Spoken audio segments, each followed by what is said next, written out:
Mount Stuart ബംഗ്ലാവ് തമിഴ്നാട്ടിലെ Anamala tiger റിസർവിൻ്റെ അകത്തുള്ള പണ്ട് ബ്രിട്ടീഷുകാർ നിർമ്മിച്ച ഒരു പഴയ ബംഗ്ലാവ് കേട്ടോ. മൗണ്ട് സ്റ്റുവർട്ട് ബംഗ്ലാവ് ഇതിപ്പോൾ സ്റ്റേക്ക് കൊടുക്കുന്നുണ്ട്. 4 പേർക്കാണ് ഇവിടെ സ്റ്റേ ചെയ്യാൻ പറ്റുന്നത്. ATR പൊള്ളാച്ചി വെബ്സൈറ്റ് വഴിയാണ് ഇത് ബുക്ക് ചെയ്യുന്നത്. അപ്പോൾ ഇതിൻ്റെ റേറ്റ് വരുന്നത് 9,000 റുപ്പീസാണ്. വെബ്സൈറ്റിൽ 8,000 കാണിക്കുന്നുണ്ടെങ്കിലും നമുക്കതൊരു ബുക്കിംഗ് ചാർജ് എല്ലാം കൂടെ ചേർത്ത് 9,000 വരും.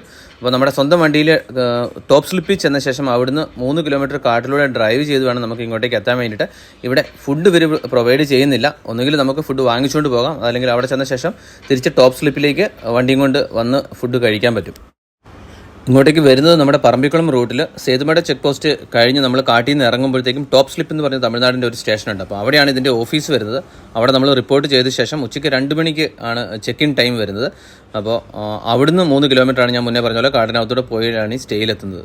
കാടിനകത്തെ പഴയ ബ്രിട്ടീഷ് ബംഗ്ലാവിലുള്ള താമസം വേറിട്ടൊരു എക്സ്പീരിയൻസ് ആയിരിക്കും. അപ്പോൾ ഇതിൻ്റെ ഫുൾ വീഡിയോ കാണണമെങ്കിൽ full detailed video .green YouTube ചാനലിലുണ്ട്.